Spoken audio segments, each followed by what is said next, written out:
Bismillahirrahmanirrahim. Assalamualaikum warahmatullahi wabarakatuh. Selamat sore, salam sejahtera bagi kita sekalian. Shalom, salve, Om Swastiastu, Namo Buddhaya, salam kebajikan. Yang saya hormati Saudara Wakil Presiden, Saudara Gibran Rakabuming Raka, para Menteri Koordinator, para Menteri, para Kepala Badan, Ketua Dewan Ekonomi Nasional, Jaksa Agung, Kepala BIN, Kapolri, Panglima TNI, dan para penasihat khusus Presiden yang saya hormati. Para Wakil Menteri, Wakil Kepala Badan, dan para utusan khusus Presiden seluruh anggota Merah Putih yang saya hormati dan yang saya banggakan. Pertama-tama tentunya sebagai insan yang bertakwa, marilah kita tidak henti-hentinya memanjatkan puji syukur kehadirat Tuhan Maha Besar, Tuhan Maha Kuasa. Bagi umat Islam, Allah Subhanahu wa Ta'ala, kita masih diberi karunia, masih diberi kesehatan, kita dapat berkumpul hari ini untuk melaksanakan sidang kabinet paripurna dari Kabinet Merah Putih, sidang paripurna yang ke-6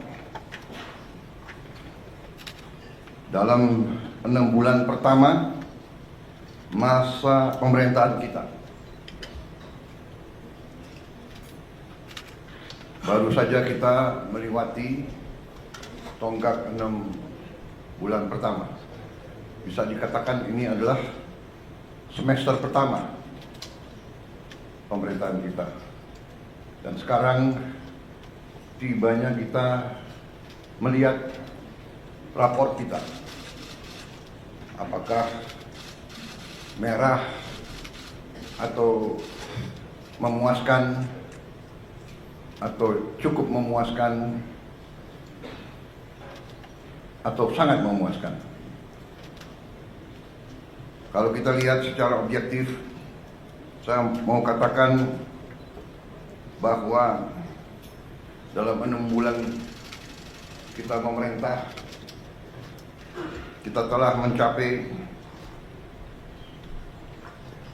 hal-hal yang cukup berarti,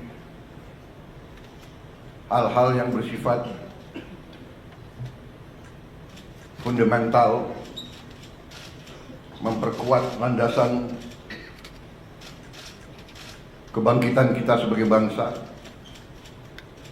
Kita telah menghasilkan 28 kebijakan baru. Kebijakan-kebijakan tersebut yang berhubungan langsung dengan hajat hidup rakyat kita.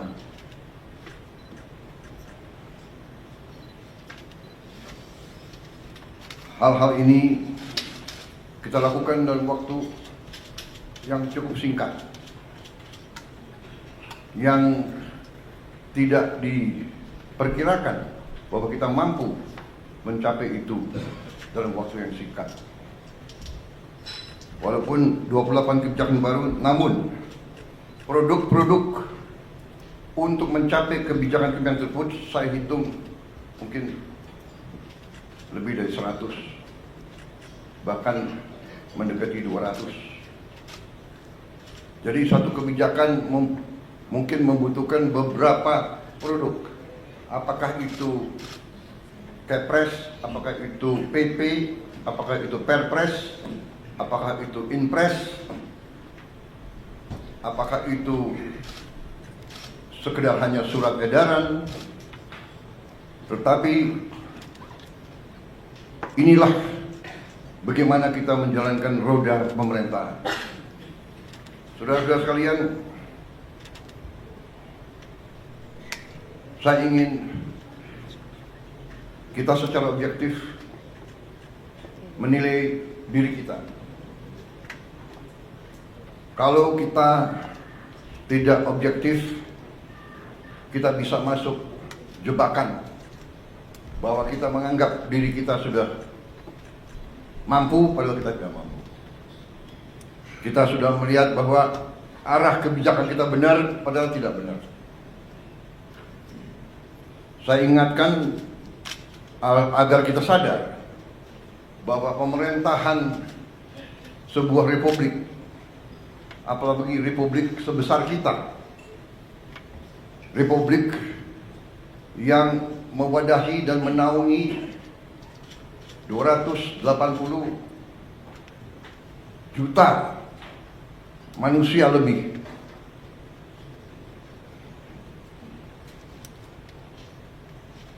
Tidak bisa sembarangan.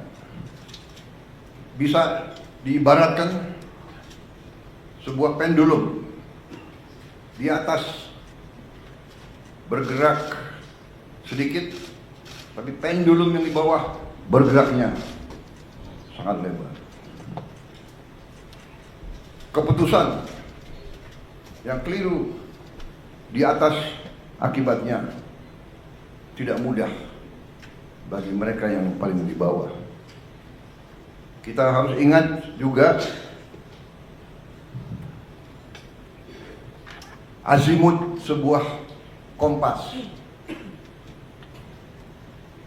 Kita deviasi sedikit di awal, setelah kita berjalan beberapa ribu meter bahkan kilometer, itu deviasinya sangat besar.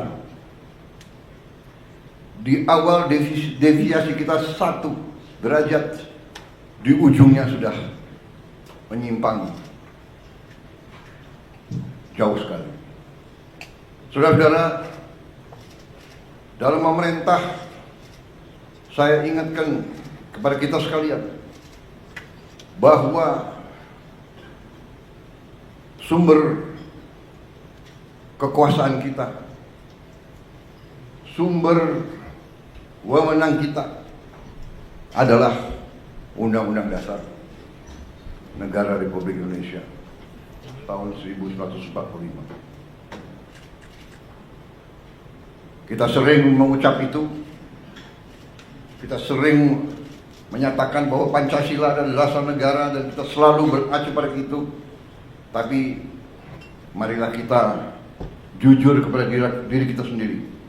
Apakah kita benar-benar sudah menggunakan Pancasila dan Undang-Undang Dasar 1945 dengan sebenar-benarnya atau tidak? Karena menurut pendapat saya, Undang-Undang Dasar kita, Undang-Undang Dasar 1945, sungguh suatu produk yang luar biasa. Tetapi sebagaimana saya katakan, menurut pendapat saya, elit bangsa telah sadar atau tidak sadar deviasi daripada Undang-Undang Dasar 45.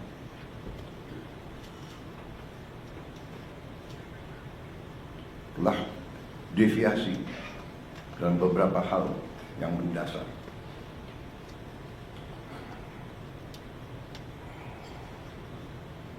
Kalau kita deviasi yang saya katakan, di awal penyimpangannya sedikit, di ujungnya penyimpangan yang besar.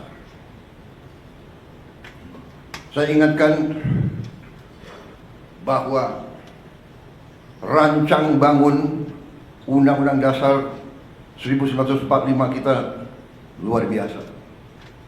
Rancang bangun yang telah dibuat oleh pendiri bangsa kita luar biasa. Kenapa?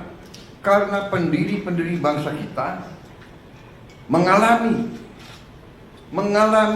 penjajahan, mengalami imperialisme, mengalami penindasan, mengalami kapitalisme yang dibuat untuk menjaga bahwa rakyat kebanyakan tetap miskin. Pendiri-pendiri bangsa kita mengalami penjajahan imperialis. 2 imperialis yang dialami, Barat, Belanda, dan Jepang. Sekarang kita baik, dan kita harus baik. Kita tidak mau dendam. Kita tidak dendam sama bangsa Belanda. Tidak. Kita tidak dendam dengan bangsa Jepang. Tapi kita pernah dijajah, pernah ditindas. Kekayaan kita diambil terus-menerus.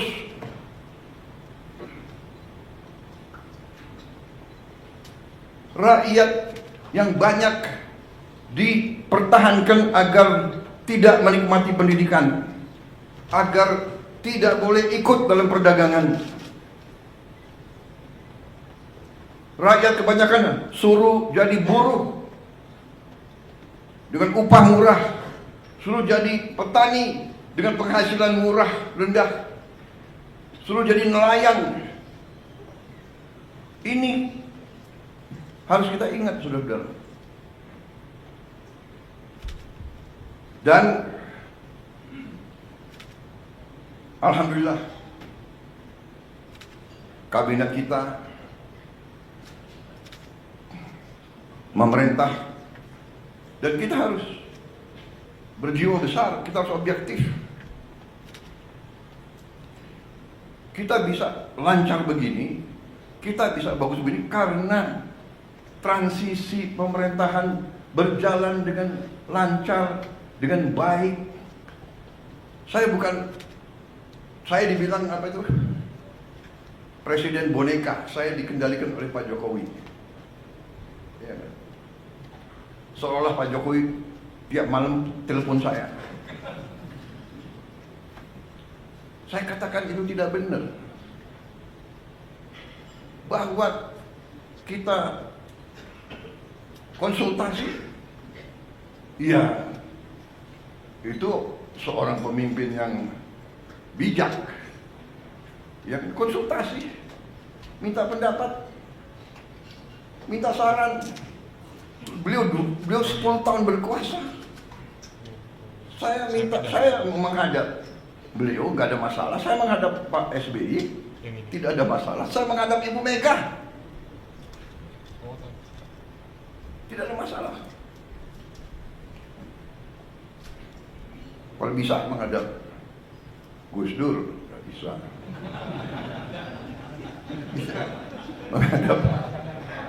menghadap Pak Harto, iya kan? Menghadap Bung Karno kalau bisa. Loh, minta pandangan, minta saran. Pak Jokowi berhasil 10 tahun, orang suka tidak suka. Masalah ijazah dipersoalkan. Nanti ijazah saya ditanya-tanya. Iya kan? Ini ada wartawan banyak ya. Bukan, saudara-saudara ya. Kita ini di mana-mana saya katakan, dunia ini sedang penuh ketidakpastian. Ya. Dunia penuh dengan ketidakpastian. Kita rasakan sekarang. Kita rasakan, kita jujur, kita rasakan. Sekian puluh tahun kita menjadi the good boy. Ya kan? Ada negara yang besar, negara yang kuat. Bilang ke kiri, ya monggo. Bilang ke kanan, monggo. Kita ikut World Bank, kita ikut IMF, kita ikut, ya kan? Tapi globalisasi, ya kita ikut. Tapi sekarang yang meninggalkan sistem yang mereka bangun, mereka sendiri. Free trade, monggo. Kita bingung jadinya. Yang dibilang Menteri Keuangan sudah di luar negeri ya. Sekarang ekonom-ekonom yang belajar sekian puluh tahun, sekarang harus belajar lagi. Prof, ya kan? Udah, harus belajar lagi. Dan memang kita perlu belajar lagi. Tapi kalau saya, kita punya Undang-Undang Dasar 45 yang merancang itu, yang membentuk itu, mereka yang melihat dan merasakan, oh, imperialisme kayak begini, penjajahan kayak begini.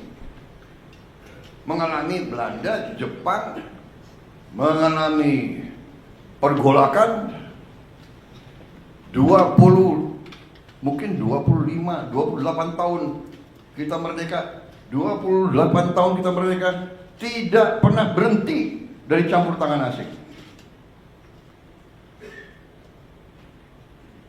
Peristiwa Madiun seolah itu komunis, ternyata yang membawa musuh Semaun semua itu adalah Belanda. difasilitasi oleh Belanda. Belanda kuasai Batavia, semua lapangan terbang dikuasai. Bagaimana dia bisa sampai Madiun? Terus DITII, dokumen keluar Belanda, bahkan bukan DITII, Snoek Hoogronya juga Sandi Yuda, intelnya Belanda. Saudara-saudara, ini saya sampaikan terus karena kembali kita punya kekuatan. Undang-Undang Dasar 45 khususnya di bidang ekonomi adalah pasal 33.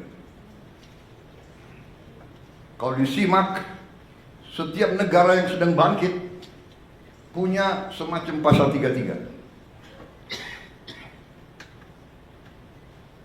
Jadi saudara-saudara, 6 bulan yang kita telah kerjakan, ternyata menurut saya kita boleh bangga dengan prestasi kita. Dan untuk itu saya ingin mengatakan bahwa sungguh-sungguh saya apresiasi, saya terima kasih kepada semua menteri, wakil menteri, kepala badan, wakil kepala badan dalam tim kita, dalam kabinet merah putih. Saya merasa kita bisa mencapai ini karena kerjasama yang baik di antara kita. Saya merasakan teamwork.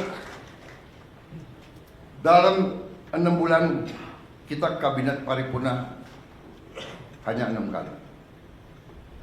Ratas-ratas juga tidak terlalu sering. Saya paham sebagian dari Anda mungkin ketemu saya tidak sering yang kita inginkan. Tetapi hasil kita, hasil diskusi kita, hasil keputusan kita terwujud, terlaksana, dan dirasakan oleh rakyat Indonesia. Saudara-saudara, apa yang ingin saya sampaikan? Mari kita lihat dengan tolok ukur yang objektif, yang jelas. Salah satu tonggak pemerintahan di setiap negara adalah mampu atau tidak kita menjaga inflasi.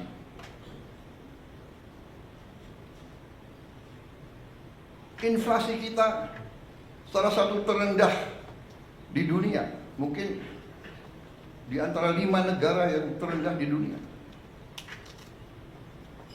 Mungkin inflasi yang lebih rendah dari kita, mungkin Tiongkok, Mendagri. Ini prestasi. Dan saya harus katakan, jujur ini, bukan karena Mas Gibran ada di sebelah saya, bukan. Ini objektif. Ini salah satu hasil daripada kepemimpinan dan manajemen Pak Jokowi. Mungkin pengalaman beliau sebagai wali kota membuat beliau ngerti bagaimana memanage inflasi yang mungkin nggak ada di buku, nggak diajarkan di Harvard atau di MIT. Ada lulusan Harvard nggak di sini? Saya sangat kagum sama Harvard. Saya ingin masuk dulu, nggak bisa masuk. Bisa masuknya ke toko bukunya aja. Yang penting Harvard. Wih, ini kebablasan nih, kok wartawan terus di sini. Tapi kita demokratis ya. Coba angkat tangan yang mengizinkan wartawan tambah 5 menit di sini. Angkat tangan. Oke. Demokrasi, Anda boleh di sini 5 menit lagi. Gak apa-apa, karena ini sesuatu yang baik ya. Bahwa saya sebagai, bisa dikatakan saya adalah di sini apa ya, sebagai manajer tim ya. Loh, kalau tim saya berhasil ya saya harus muji dong. Benar nggak? Nggak apa-apa. Saya merasa teamwork kita bagus. Saya merasa garis yang kita tentukan terwujud di lapangan. inflasi terwujud. Banyak negara mau belajar bagaimana mengendalikan inflasi dari kita. Mendagri gak usah diceritain deh. Iya dong, apa itu? Rahasia dapur jangan dibuka semua, kecuali kawan. Kalau kawan mau belajar boleh. Saudara-saudara, yang kedua, tolok ukur yang bisa dirasakan, yang saya rasakan juga. Saya rasakan karena saya sudah lama jadi orang Indonesia. Dan saya waktu anak kecil, orang tua saya Menteri Perdagangan. Jadi saya lihat bagaimana setiap lebaran, setiap akhir tahun, orang tua saya tegang. Pak Mitro hitung, kumpulin setiap item, dicek. Sampai Pak Mitro pernah di Tanjung Priok, di dermaga nungguin kapal. Pemerintah waktu itu mau intervensi karena krisis pangan, harga-harga juga menjulang, sehingga pemerintah intervensi. Pemerintah bertindak, menjamin di hari-hari kritis bahan-bahan tersedia. Dan sekarang pemerintah yang saya pimpin, saudara-saudara, berhasil menjaga stabilitas harga pangan di saat-saat yang selalu harga pangan kurang bisa dikendalikan. Akhir tahun, Natal, akhir tahun, dan Lebaran. Alhamdulillah, akhir tahun, Natal, dan Lebaran tahun ini, di masa pemerintahan kita, harga-harga aman, stok pangan tersedia. Ini pekerjaan saudara-saudara sekalian. Yang di lapangan kalian, yang ngecek harga kalian. Mudik berjalan dengan lancar. Saya dapat laporan mudik kita adalah sekarang terbaik sepanjang sejarah. Angka kecelakaan terendah sepanjang sejarah, turun 30%. Dan meningkat yang mudik, lebih besar dari tahun yang lalu. Ada kelompok-kelompok negatif ya, mudiknya berkurang. Kalau lancar dibilang mudiknya berkurang, tidak. Lancar karena pengendaliannya lancar. Dan ada keberanian ambil keputusan oleh menteri-menteri kita, oleh Kapolri, oleh Panglima TNI, oleh Menteri Perhubungan, memberi saran kepada saya, Pak, bisa nggak kita laksanakan work from everywhere? Ini baru juga ini saya kira. Di dunia ada work from everywhere. Orang Indonesia kalau kreatif boleh juga. Jadi mereka pulang sudah jauh sebelum libur. Kalau itu Indonesia semangat itu. Pulang sebelum libur. Tapi ini ya, ini keberanian ambil keputusan. Saya bilang, oke, saya ambil tanggung jawab, silakan. Jadi ini tolok ukur tonggak yang bisa dirasakan. Belum lagi masalah-masalah sekian puluh tahun yang lalu. Hutang orang kecil yang sebenarnya sudah dihapus oleh bank-bank masih dituntut. Jutaan petani kita, jutaan rakyat kecil kita tidak bisa pinjam lagi, terpaksa dia pinjam dari rentenir, dari pinjol, pinjaman online, rentenir yang gila, bunganya harian, luar biasa. Kita hapus, kita ambil tindakan-tindakan yang harus kita ambil dengan beberapa risiko. tetap dalam kerangka pengendalian APBN yang prudent. Kita disiplin kepada diri kita sendiri. Kita menjaga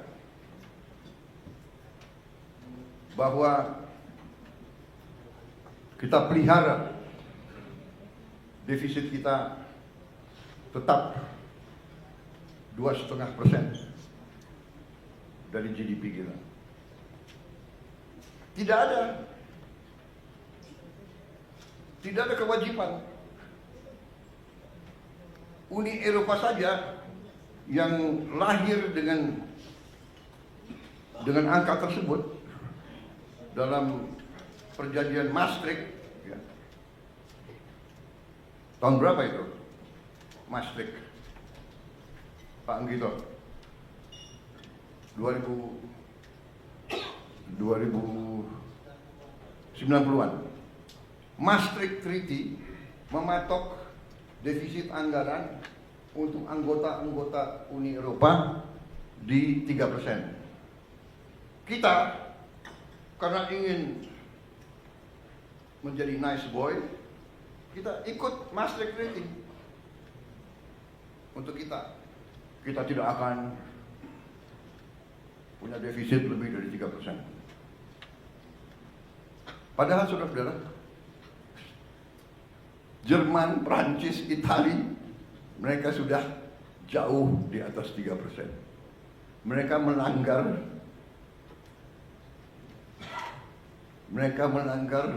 standar yang mereka lakukan sendiri. Indonesia masih menjaga di bawah 3%. Karena itu hutang kita termasuk, ya, perbandingan hutang kita terhadap GDP kita termasuk salah satu terendah di dunia. Saudara-saudara,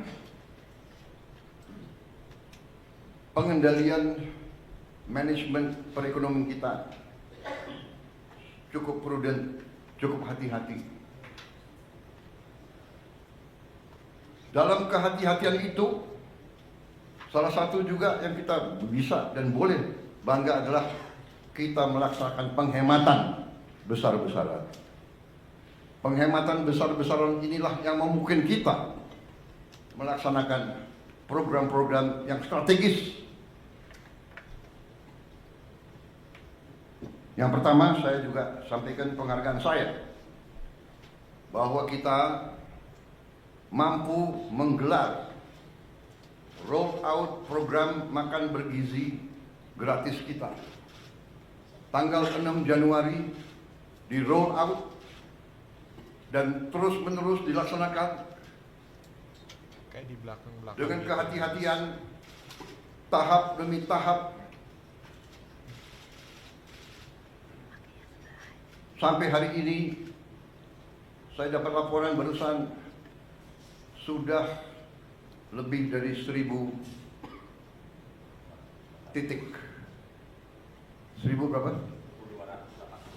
1.286. Yang total penerima makan bergizi sekarang sudah di atas 3 juta. 3,4 juta di awal Mei, dan diperkirakan akhir Mei akan mencapai 4 juta. Dan di akhir Juni akan mencapai 6 juta. Dan di akhir Juli akan mencapai 22 juta. Akhir Agustus 22 juta. Sehingga di akhir November 2025 akan mencapai 82,9 juta penerima manfaat. Ini dari segi manajemen fisik. Ini adalah upaya yang luar biasa. Kita selenggarakan catering untuk acara perkawinan yang tamunya 3.000 orang aja, ya kan? Setengah mati itu catering, benar kan? Dan tidak sering bahwa catering itu ada yang keracunan. Makan biasanya catering itu kalau di kawinan catering makannya ya begitu-begitu aja kan. Sudah mahal, ya kan? Saudara-saudara, hari ini memang ada yang keracunan. Yang keracunan sampai hari ini dari 3, sekian juta, kalau tidak salah di bawah 200 orang. Yang nginep, yang rawat nginep hanya 5 orang. Jadi bisa dikatakan yang keracunan atau yang nggak perutnya nggak enak sejumlah 200 orang itu 200 dari 3, sekian juta, kalau tidak salah adalah 0,005. Berarti keberhasilannya adalah 99,99%.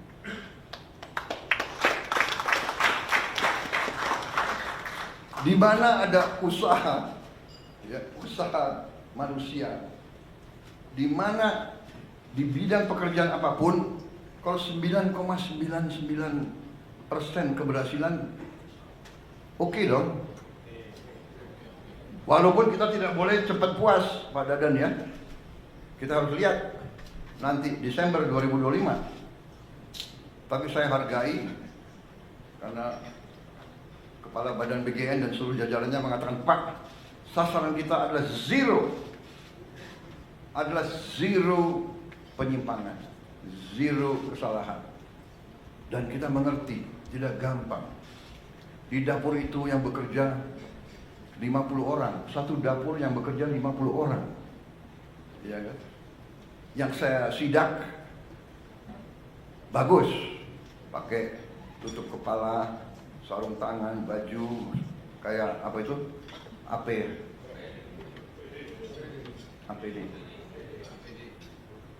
Singkatan APD yang untuk COVID dulu loh.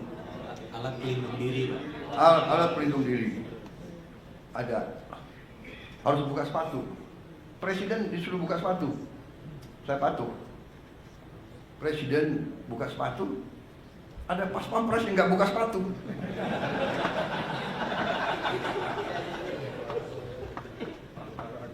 Dia semangat harus menjaga. Masa ada pas pampres lari-lari nggak pakai sepatu? Ya tapi di dapur ya buka sepatu, ya kan? Sama kita masuk ICU, nggak ada alasan masuk ICU buka sepatu. Tapi maksud saya adalah ini adalah sesuatu prestasi. Saya sendiri terus begini. Jadi makan bergizi digelar yang orang tidak mengira, banyak yang tidak mengira, banyak yang nyinyir, banyak mengatakan impossible. Nah itulah kita buktikan dengan niat baik, dengan tekad, dengan menggunakan rumus-rumus yang benar. Pemerintahan itu matematik kok. Kalau niat baik, rumus benar, pelaksanaannya bertekad yang baik, insya Allah akan mencapai sasaran.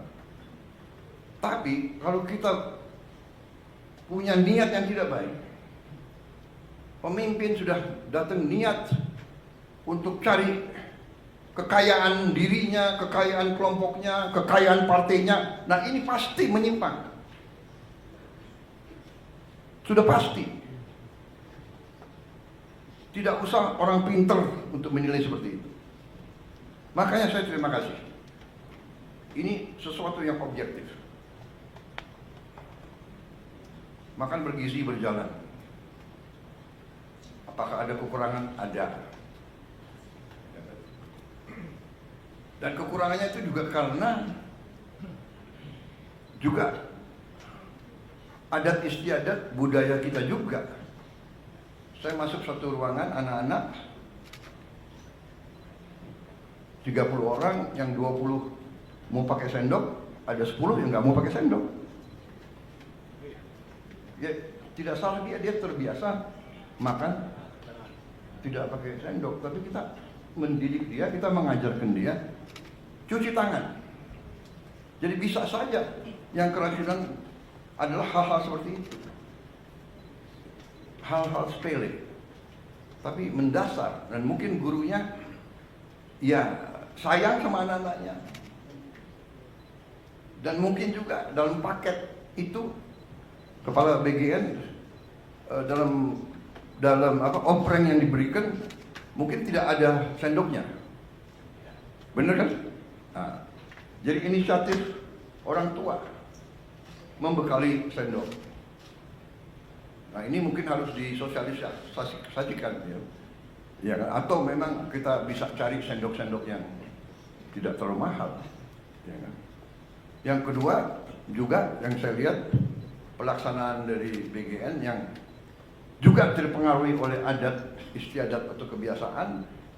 Selain tadi ada yang anak-anak yang malas cuci tangan, ya kan? Tidak mau pakai sendok, ya kan? Ada juga, maaf, yang nggak biasa dengan makanan-makanan. Sebagai contoh, ada yang pertama-tamanya kalau dikasih susu, dia nggak cocok kasih susu karena dia tidak pernah minum susu seumur hidupnya. Itu namanya lactose intolerant. Ya, tapi setelah berapa minggu, kalau pertama-tama saya kira 2 minggu pertama dia akan istilahnya akan apa? Diare. Ya. Karena ada wartawan saya pakai istilah yang ilmiah diare. Kalau istilah sehari-hari apa? Saudara-saudara, masalahnya itu dia nggak pernah minum susu. Kita kasih susu, dia butuh waktu penyesuaian. Tapi on the whole, makan bergizi ini adalah sesuatu yang menurut saya cukup membanggakan. Banyak pimpinan negara datang ke Indonesia yang dibahas antara lain makan bergizi.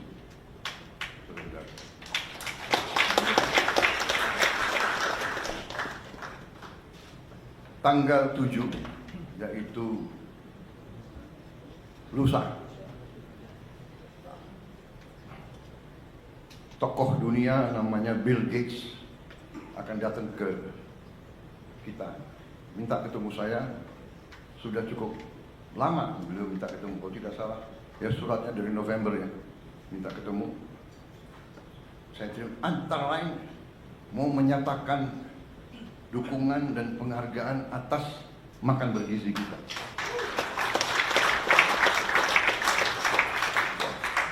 Saya merasa sangat besar hati, tapi saya merasa jangan muji kita, kita belum berhasil. Kita berhasil insya Allah Desember 2025. Kalau kita buktikan bahwa kita bisa menyelenggarakan 80, kita bisa antar makanan tiap hari ke 82,9 juta rakyat kita dalam keadaan bersih, keadaan aman, keadaan bergizi. Pada saat itulah boleh kita terima ucapan selamat. Tapi karena beliau mau datang, beliau saya dengar mau menyatakan solidaritas sama kita. Bahkan beliau mau bantu kita, saya tidak tahu bentuknya apa. Hanya saya katakan bahwa kita diberi bantuan, tidak diberi bantuan, diberi penghargaan, tidak diberi penghargaan, kita laksanakan ini karena kita yakin bahwa ini benar dan ini adalah suatu investasi di anak-anak kita, dan bahwa kita harus mengurangi kemiskinan di rakyat kita. Saya sering terharu. Saya dapat laporan dari Menteri Sosial baru datang dari Jawa Tengah. Beliau cerita, karena kita juga dalam waktu dekat akan buka minimal 100 sekolah berasrama yang dialamatkan untuk saudara-saudara kita, rakyat kita yang berada dalam kelompok ekonomi yang paling rendah, desil 1 dan desil 2.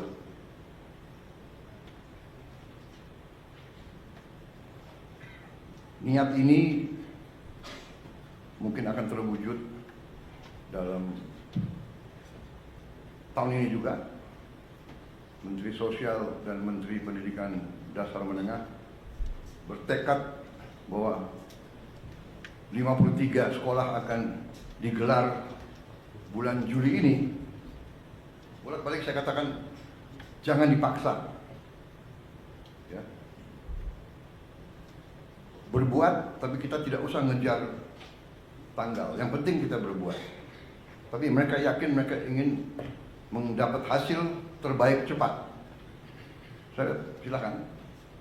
Tapi ujungnya nanti saya kira ini akan sangat dirasakan oleh orang yang paling bawah. Tapi kembali kepada prestasi kita selama 6 bulan. Karena ini keputusannya memang dalam waktu 6 bulan, ya, keputusan, kebijakan, mereka sudah kerja.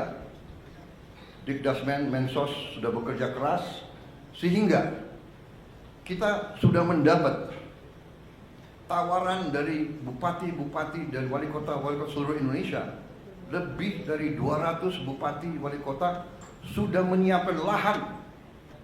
Karena saya katakan, kalau Pemda siapkan lahan, kita bangun. Dan kita sudah siapkan anggaran APBN. Ternyata sambutannya lebih dari 200, ya, Mensos sudah siapkan lahan antara sekitar 5 hektar sampai 8 hektar. Lumayan. Sekolah SD, SMP, SMA 5 hektar saya kira jarang tuh di Indonesia. Saya tadinya minta 20 hektar. Maksud saya antusiasme dari bawah. Jadi Dikdasmen sama Kemsos dibantu KL-KL lain merencanakan ini sudah sangat teliti sampai mereka tahu titiknya di mana. Dan ini nanti sekolah-sekolah ini di titik kantong-kantong kemiskinan yang paling susah, paling miskin itu kita dirikan. Mereka sudah sampai demikian, mereka sudah tentukan, persiapannya sudah cukup matang. Ini saya kira akan dimatangkan 2-3 minggu lagi dan akan dilaksanakan dengan baik. Dan kita sudah merancang biaya pembangunan kampus tersebut yang cukup menurut saya hemat tapi bagus. Kemudian saudara-saudara, salah satu prestasi kita yang dirasakan, yang real dan tidak bisa dibuat-buat adalah bahwa produksi beras dan jagung kita, saya dapat laporan sekarang sangat berhasil, bahkan dibandingkan dengan tahun-tahun terdahulu. Produksi kita cukup bisa dikatakan tertinggi. Saya dari Sumatera Selatan. Hasil di Sumatera Selatan produksi berasnya yang tiap tahun berkisar 3 juta ton. Tahun ini mereka yakini akan mencapai 4 juta ton. Artinya apa? Peningkatan 25%. Saya kira di seluruh dunia ini salah satu prestasi. Dan kita harus mengakui kalau kita berbuat baik, jangan kita rendah diri. Ini prestasi kita. Kemudian serapan pemerintah, yaitu jumlah tonase beras yang sekarang berada di tangan pemerintah, saya dapat laporan, adalah tertinggi sepanjang sejarah NKRI.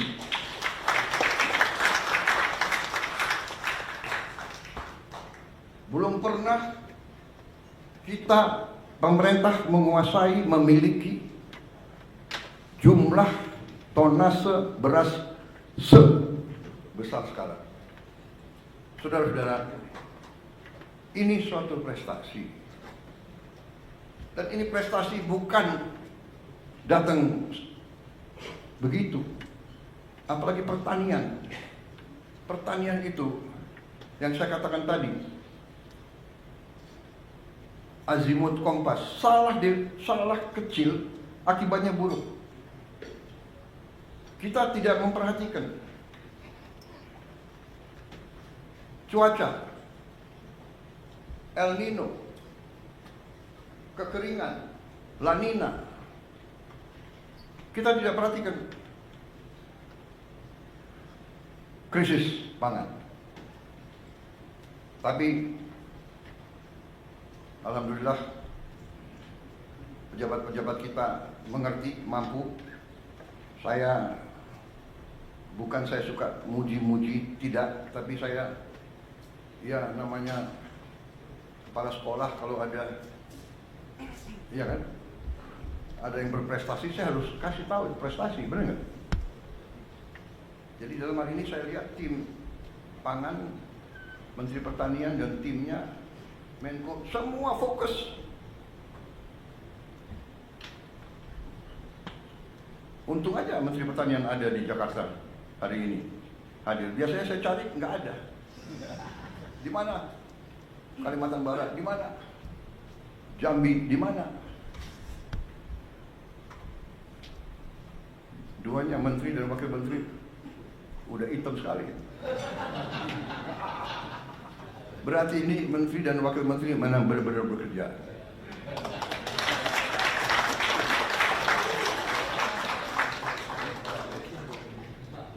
Kalau nggak hitam malah saya curiga.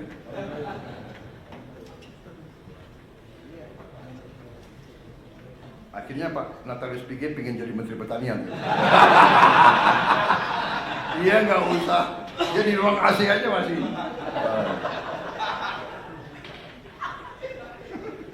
Saudara-saudara, ini suatu prestasi saya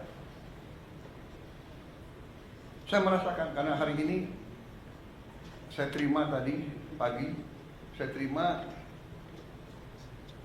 Saudara Hun Sen dari Kamboja. Dia 38 tahun jadi Perdana Menteri. Sekarang dia naik jadi Presiden Senat, ya. Dia datang, yang pertama dia bicara, karena tadi yang jemput beliau adalah Menteri Dalam Negeri, ya. Yang pertama disampaikan adalah, kami perhatikan bahwa prestasi Indonesia luar biasa. Produksi berasnya sangat naik sampai berlimpah. Ini akan berpengaruh kepada kita, karena biasanya Indonesia beli beras dari kita. Tapi tahun ini Kamboja harus cari pasar baru, karena Indonesia tidak akan impor. Benar tadi Mendagri. Datang ketemu saya, itu lagi yang disampaikan. Selamat, sukses. Produksi saudara luar biasa. Kemudian kebijakan-kebijakan yang saudara ambil, ya, menjadi perhatian. Kita sih dinilai tidak dinilai, kita hanya kerja, kita tidak mau. Tapi alhamdulillah, ya kan? Dan kita nggak boleh takut. Jadi kalau ibarat kita di kelas, di sekolah, ya kan? Kalau kita belajar benar, kita ikut ujian yang benar, nilai kita bagus, pasti ada yang nggak suka sama kita kan? Yang nggak mau belajar nggak suka sama kita, ya kan? Wah, dia mau lulus sendiri gitu. Padahal belajar, bekerja gitu. Kita Kita tidak berbuat yang aneh-aneh, pakai logika. Jadi waktu berapa bulan yang lalu, yang saya katakan prestasi ini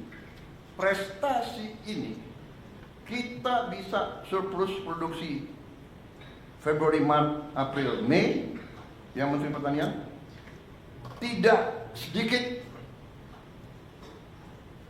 jasanya Pak Jokowi sebagai presiden. Benar Menteri Pertanian? Sekali lagi ini saya bukan ngolor untuk apa, ya kan? Beliau udah di Solo, ya kan? Tapi saya harus katakan, karena itu benar. Beliau masih presiden. Kebetulan Menteri Pertanian lowong, kosong kan? Iya kan? Pejabat sebelumnya ya ada masalah sedikit, kosong. Saya ketemu Saudara Amran, saya lihat bahwa ini masuk akal. Dan beliau pernah jadi Menteri Pertanian, beliau pernah mencapai suatu pada saya datang ke Presiden Jokowi, Bapak Presiden, karena Kementerian Pertanian kosong, saya usulkan Saudara Amran Sulaiman, Menteri Bapak Kabinet pertama. Mungkin Pak Jokowi terkesan juga sama saya kan. Ini Menteri Pertahanan kok mengusulkan Menteri Pertanian. Orang selalu tanya, apa hubungan pertahanan dan pertanian? Iya, tanpa pangan nggak ada tentara. Mau perang pakai apa? Pakai senjata, nggak ada makan, ya nggak bisa jalan prajurit itu.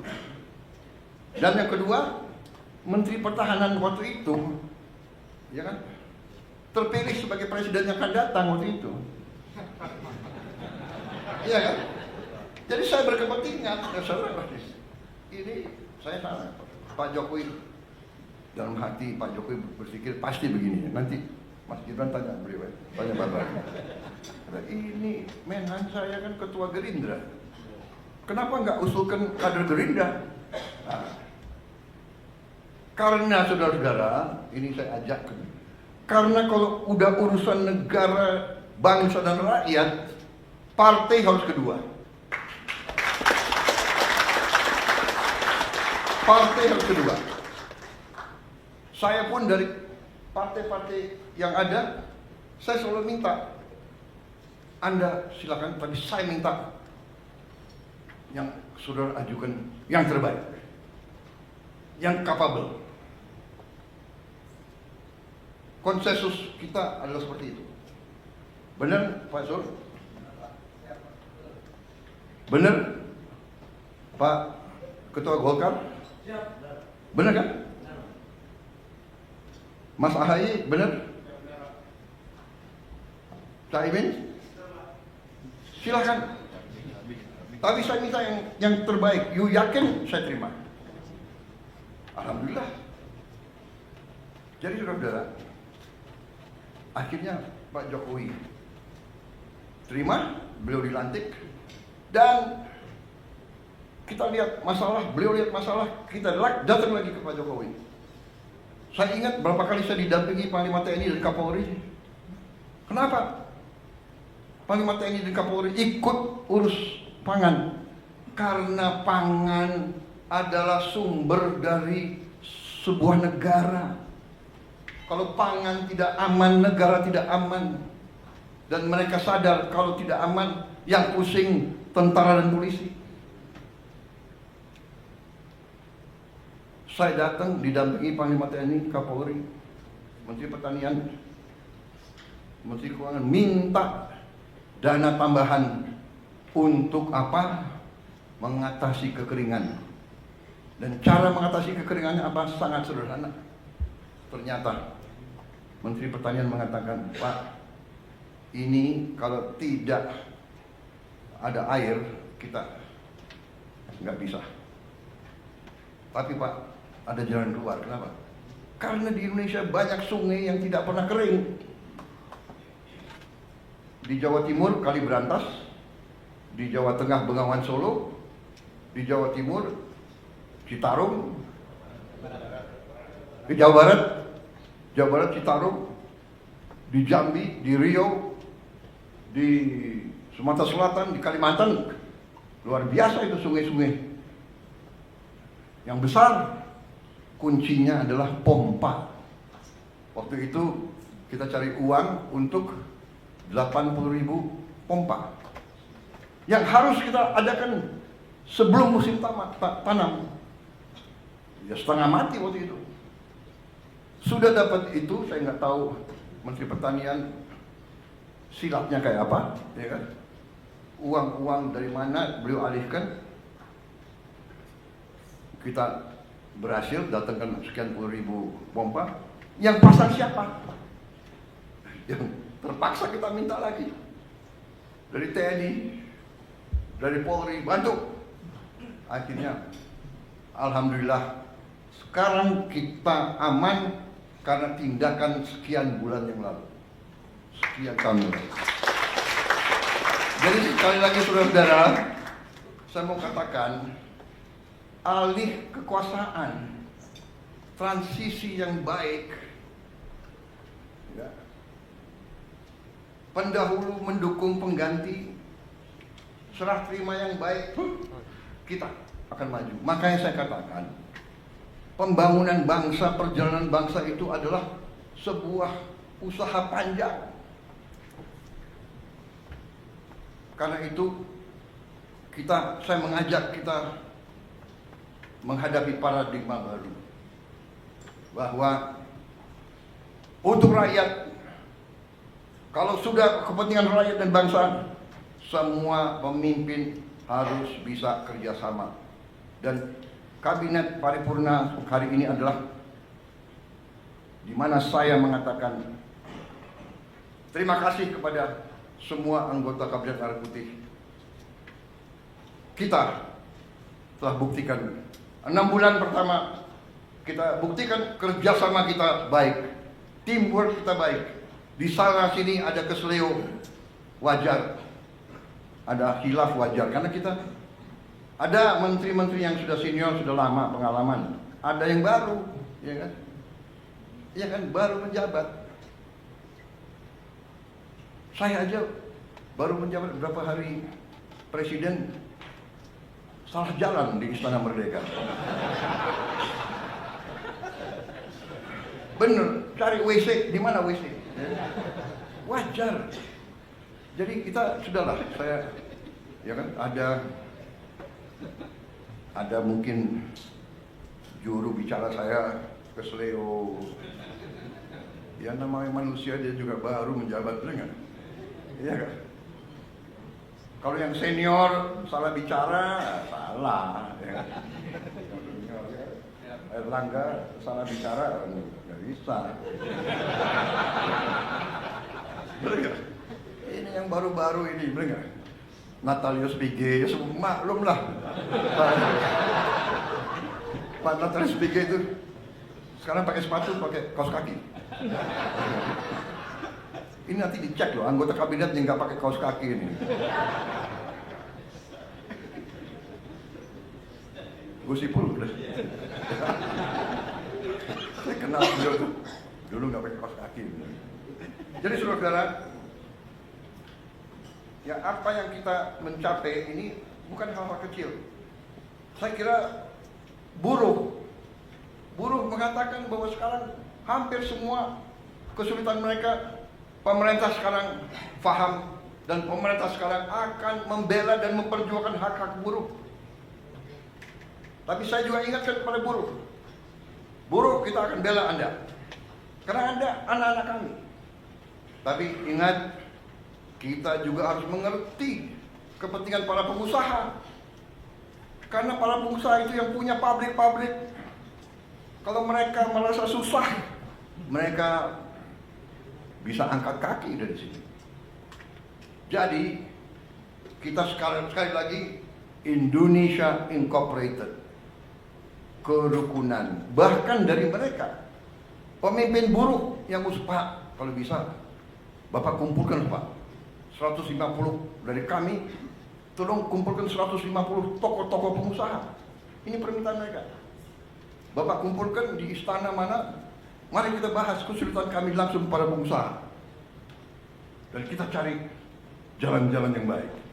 Tetapi pemerintah, mulai dari Pak Jokowi dan mulai dari Pak SBY, sudah melakukan berapa tindakan dan kebijakan pro orang miskin, menurut saya yang luar biasa.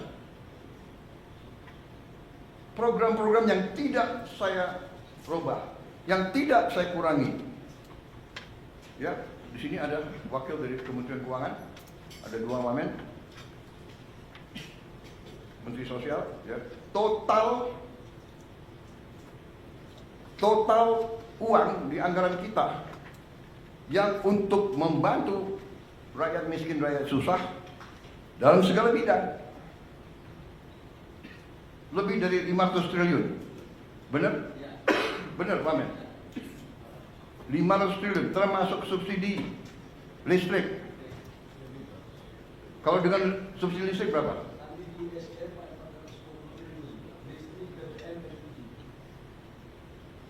Di Kemsos 500.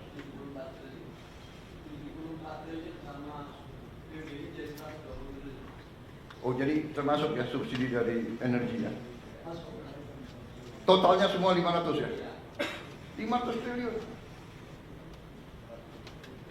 Dan saya tidak rubah, dan ini kebijakan pemerintah sebelum saya. Ini adalah, we are a real welfare state. Jadi saya juga katakan kepada para pengusaha, upah saudara bisa relatif masih, upah yang kau kasih ke pekerja relatif bisa dikatakan rendah dibandingkan tetangga-tetangga kita. Karena pemerintah memberi bantuan tunai langsung, ya, ada keluarga harapan, transfer langsung dan sebagainya, totalitasnya 500 triliun. 30 miliar dolar lebih.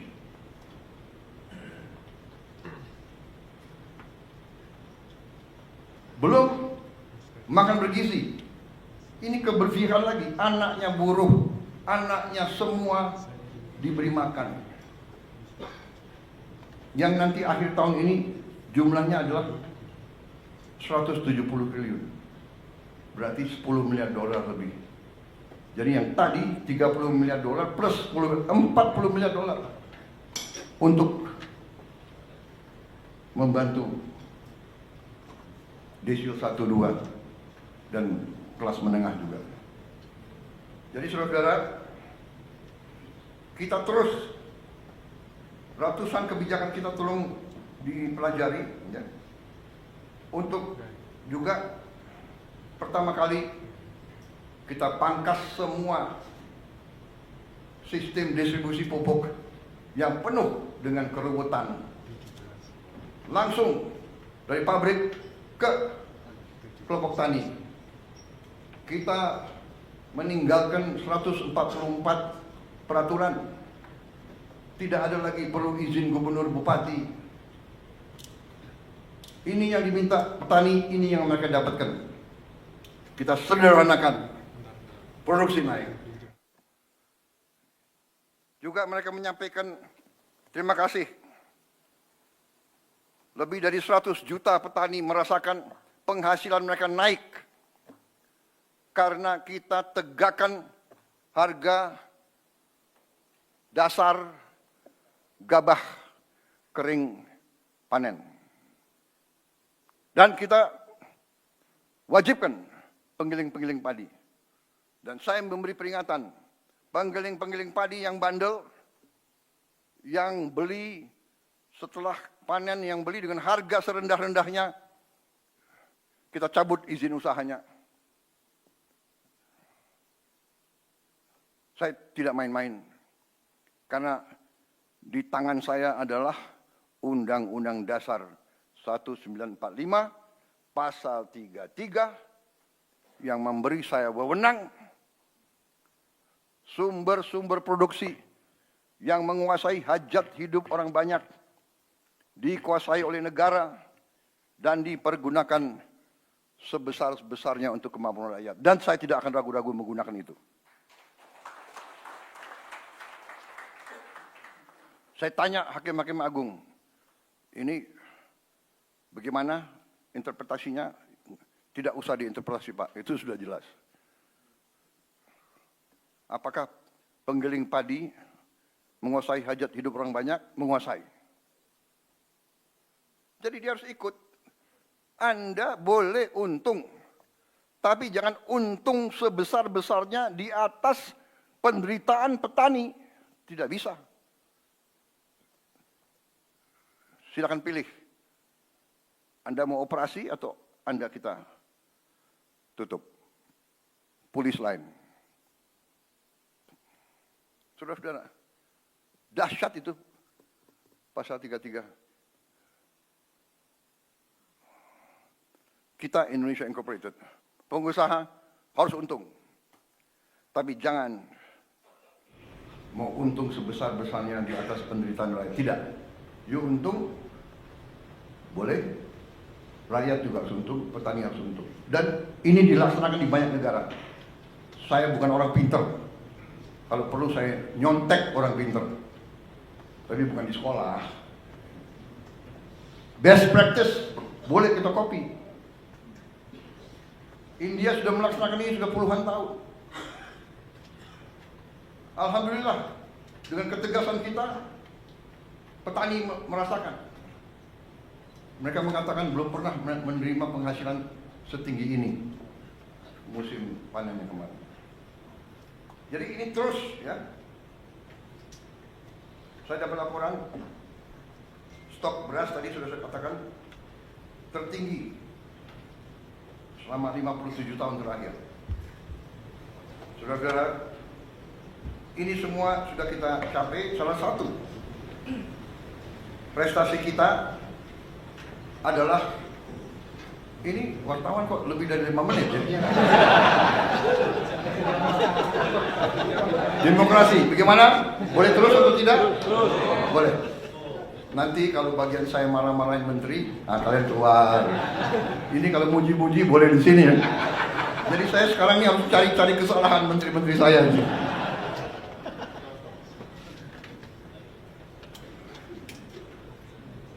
Tapi enggak, saya jujur, saya cari-cari kesalahan, mana kesalahannya. Saya lihat saudara bekerja dengan baik kok. Ya kan? Ya bagaimana? Saya ibarat saya kepala sekolah. Murid saya berprestasi. Ya gimana dong? Ya kan? Yang nakal-nakal tegur, ya kan? Saudara, salah satu prestasi yang perlu kita catat adalah kita berhasil membentuk suatu dana investasi, konsolidasi aset-aset kita, dan antara Daya Anagata Nusantara yang berhasil kita lakukan dalam 4 bulan pemerintahan kita. Kalau tidak salah, bulan Februari 24. Benar ya? Februari 24 kita sudah hitung tanggalnya. Harinya hari Kamis atau tidak ya? Pokoknya 24 Februari 2025. 2 tambah 4 6, ya kan? Bulan 2 6 tambah 2 8. Ke 2025 adalah 9 ya. 8 tambah 9 17. 1 tambah 7 8. Berarti itu tanggal baik dan antara berhasil.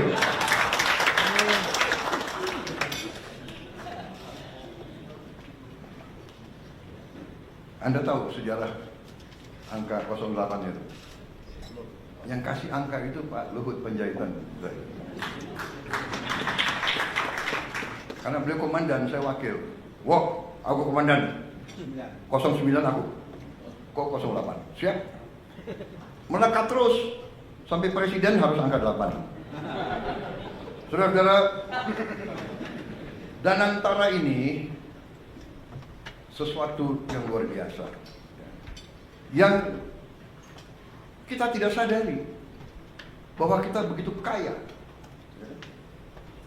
Setelah kita konsolidasi, kita kaget bahwa aset kita, aset under management kita adalah 982 miliar US dollar. Tapi kita konservatif, kita mengatakan ya sekitar 900 lah, ya kan? Dan kita katakan ini aset under management. Ya. Ada yang mengatakan ini dan itu, ya, ada TBK saham, tapi kita manage itu. That's what we are saying. Tahu-tahu kita baru sadar ada aset lagi. Saudara-saudara, Senayan itu, kompleks GBK Senayan, itu nilainya, saya diberitahu oleh para pengusaha, nilainya adalah 25 miliar dolar 10 tahun yang lalu. Jadi sekarang mungkin nilainya naik. Pak Rosan, mungkin apa? 30 miliar? 30 ada. Berarti kalau 982 tambah 30, kita sudah tembus 1 triliun US dollar. Yang terus terang aja, banyak pemimpin kita tidak mengerti. Nah ini kadang-kadang pandainya beberapa birokrat kita, aset disembunyikan. Saya minta menteri-menteri kaji, menteri-menteri yang punya aset banyak, ini aset disembunyikan, nggak tahu nanti lama-lama udah ganti 3 kali menteri, 4 kali menteri, 3 kali presiden, bisa diapakan. Banyak aset negara itu hilang, nggak jelas. Saudara-saudara, negara-negara yang kuat, tanah, itu pasal 33, bumi dan air dan semua kekayaan yang terkandung di dalamnya dikuasai negara. Selama sekian puluh tahun, Senayan nggak jelas. Yang ini dikuasai ini, yang itu dikuasai itu, ya kan? Kemudian kita lupa, selain Senayan adalah sekitar 200 hektar, kurang lebih ya, Menteri BUMN, benar, Mensesnek. Ternyata ada lagi, Kemayoran itu 400 hektar lebih. Mensesnek, kok ketawa-ketawa lagi? 400 hektar lebih, berarti ya mungkin 40 miliar dolar itu, ya kan?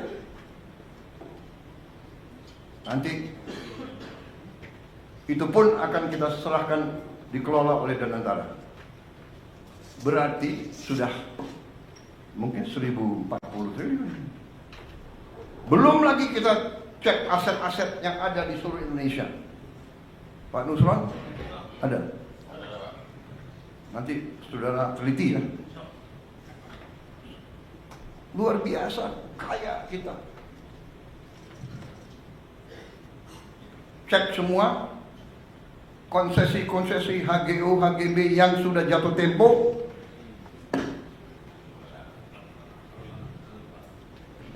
kembali ke negara. We are very rich. Sekarang saya gagah kemana-mana tuh, Indonesia punya sovereign wealth fund. Waktu 900 miliar pun orang sudah terkagum-kagum, ya kan? Apalagi sekarang sudah 1 triliun. Disangka uang itu banyak yang kita mau bagi-bagi, padahal kita butuh mengelola dengan sebaik-baiknya. Saudara-saudara, saya kumpulkan Danantara kemarin. Terima kasih Menteri BUMN, terima kasih Ketua Danantara. 800 BUMN saya kumpulkan di Senayan. Waduh, ini ada wartawan. Baik, terima kasih wartawan.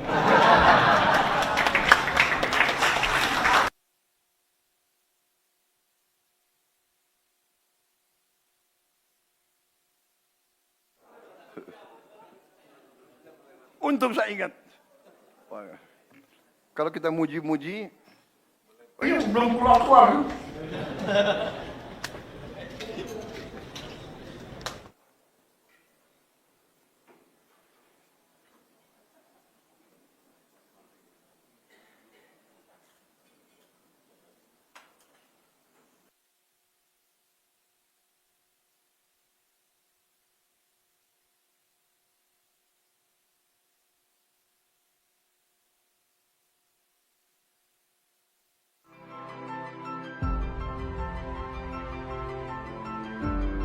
Karunia yang diberikan oleh Yang Maha Kuasa kepada kita sungguh sangat besar dan sungguh sangat beragam.